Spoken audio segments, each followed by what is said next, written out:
আজকাল বিভিন্ন থানায় ওই আওয়ামী লীগ যুবলীগের সন্ত্রাসীরা মিছিল করার পায়তারা করতেছে। আওয়ামী লীগের রাস্তাটা ভেঙে দাও, ঘুরিয়ে দাও। আওয়ামী লীগের রাস্তাটা ভেঙে দাও, ঘুরিয়ে দাও। জিয়ার সৈনিক আমরা রমনা থানার বিএনপি ও অঙ্গ সংগঠনের সকল নেতৃবৃন্দ আওয়ামী লীগকে হুঁশিয়ার করে দিতে চায়, এই রমনায় তোমাদের জায়গা নয়, আর মিছিলের কোনো পায়তারা করবা না। সেখানে আওয়ামী লীগ পাবেন, সেখানেই প্রতিরোধ করে তুলবে।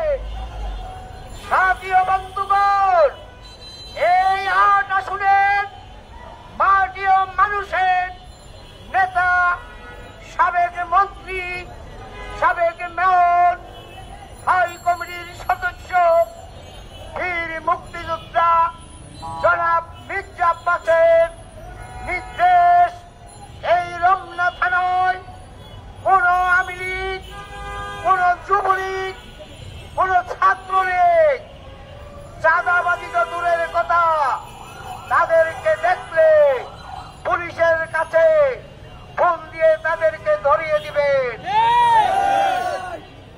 প্রত্যেকটি নেতাকর্মী, এলাকার ভাই ও বোনেরা, আপনারা সজাগ থাকবেন।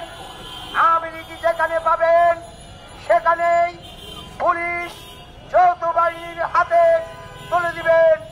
এইটা হইল আমাদের প্রিয় মাটি ও মানুষের নেতা জনাব মির্জা আব্বাসের নির্দেশ।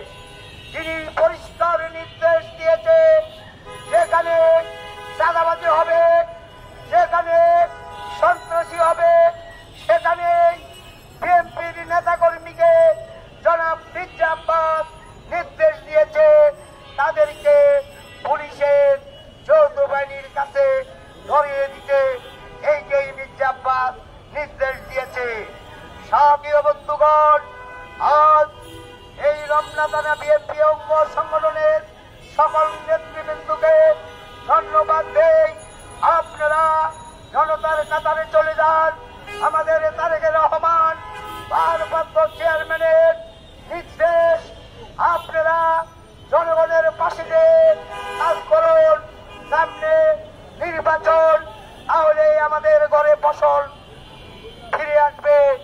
আপনারা এখন থেকেই নেমে যান, যেখানে চাঁদাবাজি দেখবেন সেখানেই প্রতিরোধ করবেন।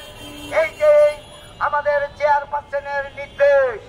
আমাদের নেত্রী লন্ডনে চিকিৎসায় আছে, খুব শিগগিরই ওই সুস্থ হয়ে তারেক রহমানকে ফিরে বেশে সাথে করে এই বাংলার মাটিতে নিয়ে আসবে।